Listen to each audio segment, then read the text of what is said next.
voltou, Dembélé, limpou, bateu! Suite à la défaite du Paris Saint-Germain, les amis, les médias espagnols et français n'ont pas loupé Kylian Mbappé. Ils sont en train de le dégommer comme si le gars n'avait jamais fait un bon match avec le Paris Saint-Germain. Franchement, les amis, là, c'est de l'ingratitude pure et simple. Cependant, avant de parler de Kylian Mbappé, j'aimerais revenir sur ce match du FC Barcelone. Je vous avais dit quoi dans mon débrief? Je vous avais dit que tout le monde voyait le Paris Saint-Germain victorieux. Tout le monde les prenait pour favoris. Mais les gars, le FC Barcelone, peu importe leur niveau, peu importe leur état de forme, à tout moment les joueurs du FC Barcelone sont capables de relever le niveau. Je vous avais même dit dans mon débrief que M. Claude Moutemba serait capable de relever son niveau et c'est ce qu'il a fait aujourd'hui. Et je vous avais dit quoi d'autre? M. Ousmane Dembélé, malgré qu'il ne marque pas beaucoup, il serait capable de marquer aujourd'hui face au FC Barcelone. J'ai eu raison à 100%. Les amis, parlons un peu des faits marquants de ce match. Déjà, j'ai envie de dire, le FC Barcelone vient d'envoyer une alerte au monde entier. Pour tous ceux qui veulent continuer à les sous-estimer, continuez. Moi, je suis plus dans votre groupe. Je sors de votre groupe. Franchement, moi, je ne les sous-estime plus. Parce que là, ce qu'ils m'ont montré, ça montre déjà la fourberie, voilà, de cette équipe. Malgré les blessures qu'ils ont, les amis, regardez-moi l'effectif qu'ils ont affiché. La preuve, Gavi était au banc et il rigolait. Gavi était au banc, il rigolait. Pedri est rentré, même pas 2 minutes après, il y a eu but. Le gars, il t'a sorti une passe surnaturelle. Il a cassé 2 lignes, les amis, avec une passe. C'est une dinguerie. Déjà, dites-vous, imaginez ne serait-ce un seul moment que tous ces gens-là soient réunis dans la même équipe le même jour. Ils vont faire du sale. Ils vont faire du sale. Je vous avais dit, faisons très attention à cette équipe du FC Barcelone. Malgré la rivalité, malgré les moqueries, c'est vrai que, ouais, parfois je dis que le FC Barcelone, vous êtes nuls par-ci, par-là, mais les gars, la réalité, c'est ça. La réalité, c'est ça. Les Parisiens qui faisaient les malins à dire que voilà, face à Clermont, ils ont fait exprès, voilà, pour préserver les joueurs, pour que face au Barça, ils soient à 100%. Aujourd'hui, vous étiez à 100%. Aujourd'hui, vous étiez à 100%. Bande de menteurs. Aujourd'hui, vous étiez à 100%. Le Barça vous a dominé, surtout. La défense était à la rue. Votre défense était à la rue grâce à l'attaque du FC Barcelone. Franchement, les gars, Xavi, aujourd'hui, il a fait du bon boulot. C'est grâce à lui, cette victoire du FC Barcelone. Le mec, il a fait les changements qu'il fallait. Les 2 changements qu'il a fait sont rentrés et ils ont marqué. Pedri rentre à la 61e minute et il y a but à la 62e minute grâce à une passe de malade mental. Christensen, il rentre à la 71e minute. Même pas quelques minutes après, il y a but. Franchement, Xavi, je pense qu'il va prolonger. Ça, c'est sûr et certain. Laporta ne va pas le laisser s'enfuir.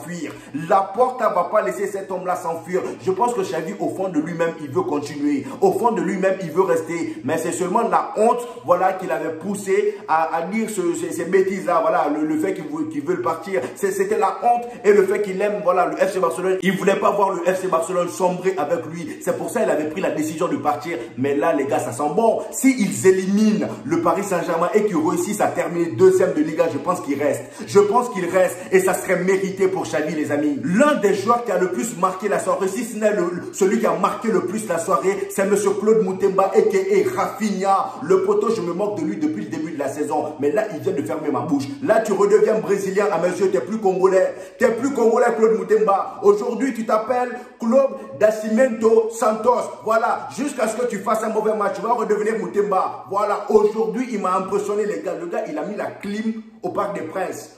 Oui, il a mis une grosse clim au Parc des Princes. Aujourd'hui, c'était pas Parc des Princes, c'était Parc des Puceaux. C'était Parc des Souris, Parc des Faibles. Ils étaient nuls à chier. À lui tout seul, il a rendu la défense du Paris Saint-Germain faible. Lui, Lamine Yamal, déjà son premier but, regardez-moi la passe que Lamine Yamal il fait.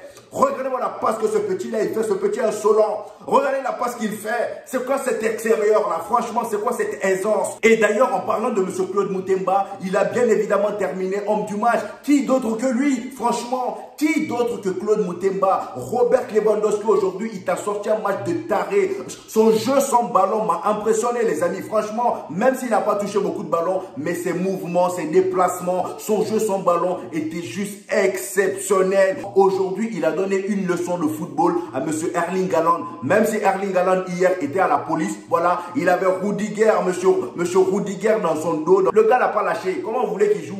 Le gars n'a pas lâché. Même à la fin, Erling Haaland, il souriait jaune. Il souriait jaune. Il a regardé Rudiger, il a souri. Lui-même, il a senti quoi? Lui, là, je ne sais pas pourquoi on l'a ramené. J'ai comme l'impression qu'on l'a recruté que pour moi seul. On l'a recruté que pour moi seul. Oui, oui, on l'a recruté que pour toi seul, monsieur. On l'a recruté que pour toi seul. Et les amis, pour terminer avec Rafinha, je tiens à vous rappeler que Rafinha a désormais le même nombre de buts marqués au Parc des Princes que Ousmane Dembélé. Alors que c'est son stade, c'est voilà, c'est son stade de là où il joue de base, tout le temps. Depuis qu'il est arrivé au Paris Saint-Germain, c'est son deuxième but qu'il vient de marquer là. Monsieur Claude Moutemba a le même nombre de buts que lui désormais. Voilà, 2 buts partout, c'est une dinguerie. Ousmane Dembélé, toi, il faut marquer un peu. Je savais que tu allais marquer aujourd'hui, mais franchement, toi aussi t'amuses, hein. C'est quelle façon d'être radin dans les buts, ça? Faut marquer un peu. En 36 matchs, toutes compétitions confondues, tu as réussi qu'à marquer 2 buts. C'est quoi ça? Toi, t'es pas un attaquant. Bon, même si aujourd'hui, tu as montré la qualité que tu as, franchement. Et d'ailleurs, aujourd'hui, les gars, quelle ingratitude de Ousmane Dembélé. Comment toi, un club qui t'a soutenu, un club qui s'est pas plaint avec tes multiples blessures quand tu étais au FC Barcelone, ils t'ont toujours protégé dans les médias. Toi, tu quittes là-bas pour aller au Paris Saint-Germain, tu marques face à eux pendant que tous les clubs, enfin tous les joueurs, pardon, qui marquent face à leur ancien club, demandent pardon, ils font leurs mains comme ça, voilà, pour leur dire qu'ils ne vont pas célébrer parce qu'ils sont désolés. Toi, non.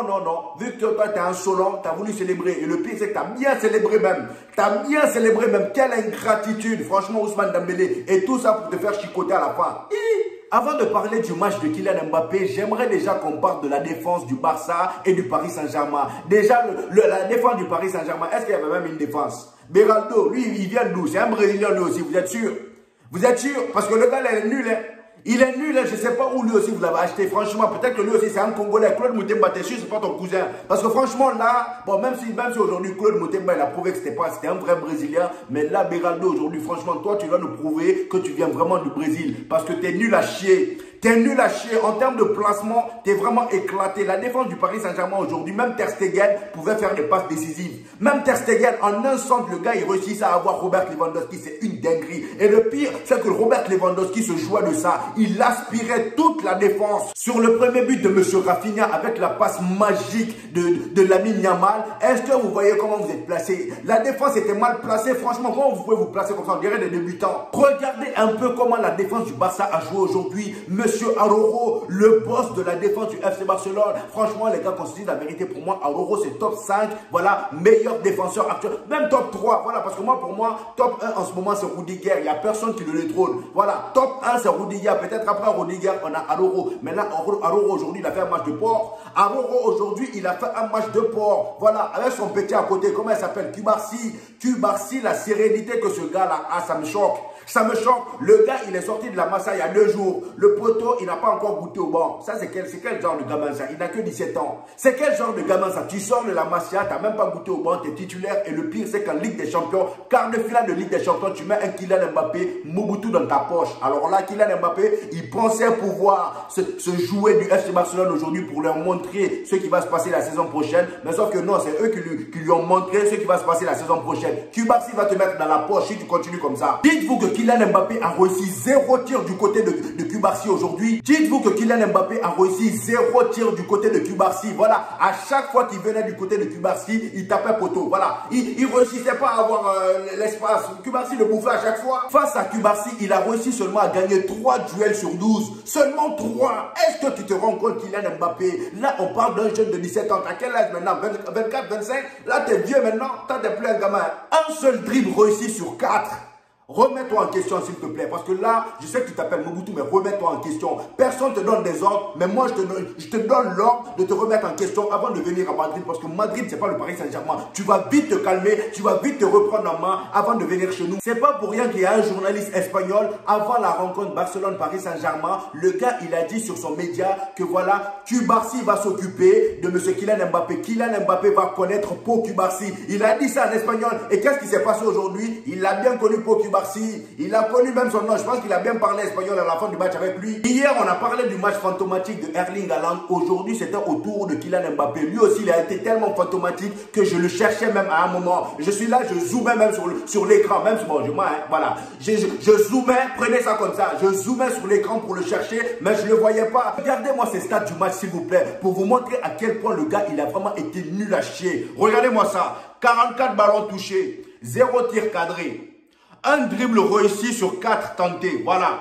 2 duels remportés sur 10 tentés. 13 ballons perdus. 3 fautes commises. 3 hors-jeu. Quand je vois tout ça et que je me rappelle que tu as dit en conférence, voilà, voici ces termes qu'il a dit en conférence. Hein. Il avait dit, tu vois un mec perturbé, c'est ce qu'il avait dit à un journaliste. Quand le journaliste l'a dit, en ce moment on te voit perturbé sur le terrain, il dit, quand tu vois mes dernières prestations, est-ce que tu vois quelqu'un de perturbé? Le gars, il a dit non. Et bien aujourd'hui, on a bien vu que tu étais perturbé. Tu étais perturbé par Paul Cubarsí et Jules Koundé. Et d'ailleurs, suite à ce vieux match, regardez-moi la note qu'il a obtenue. Il a obtenu une note de 3 sur 10 pour son match face au Barça. Et d'ailleurs, à la fin du match, les amis, l'équipe... Et d'ailleurs, à la fin du match, les amis, le journal L'équipe, la note... Et d'ailleurs, suite à son match catastrophique, le média L'équipe l'a donné une note de 3 sur 10. 3 sur 10. Et vous savez quoi, les amis? Jamais un club français ne s'est qualifié après avoir perdu à domicile un match de Ligue des Champions. C'est une dinguerie. Je pense que là, le Paris Saint-Germain, ils sont dans la merde. Parce que là, le FC Barcelone les a laissés jouer leur ballon. Voilà. Le FC Barcelone a fait exprès de leur laisser le ballon. Et malgré ça, ils ont gagné au match retour. C'est-à-dire que chez le FC Barcelone, vous allez voir le nombre de ballons que le Paris Saint-Germain va toucher. Déjà, s'ils touchent 10 ballons à la mi-temps, c'est qu'ils ont la chance. Ils auront de la chance. Parce que là, dites-vous que les joueurs du FC Barcelone qui n'étaient pas disponibles, ils reviennent petit à petit. Ils reviennent petit à petit. Et franchement, j'imagine même pas ce qu'ils vont faire au Paris Saint-Germain au match retour. Et pour terminer, les amis, les supporters du FC Barcelone, tellement ils étaient heureux, tellement ils étaient contents, ils ont pété les plombs. Voilà. Ils ont pété les plombs, ils ont commencé à faire des salutations nazies. Ils ont commencé à faire voilà, à dire des mots racistes. Voilà, à dire des mots, des termes tels que singe aux supporters du Paris Saint-Germain. Comme on dit Paris Saint-Germain, il y avait forcément des noirs. Je pense que voilà, c'est à partir de là qu'ils ont commencé à sortir des termes voilà, racistes. Ils ont commencé à dire le mot singe, leur bono, tout ça, et faire des salutations, voilà, vous voyez ce que je veux dire, les salutations allemandes là. Voilà, ils ont fait ça. Donc les gars, je ne sais pas ce que vous en pensez de tout ça. Donnez-moi votre avis en commentaire. En ce moment, je réponds à tout le monde. Voilà, j'hésite pas à répondre aux gens. Il n'y a pas quelqu'un que je ne réponds pas dans mes commentaires. Lâchez un petit pouce bleu, les amis, ça fait toujours plaisir, les gars. Voilà, ça aide au référencement. Et on se retrouve au prochain épisode. Peace!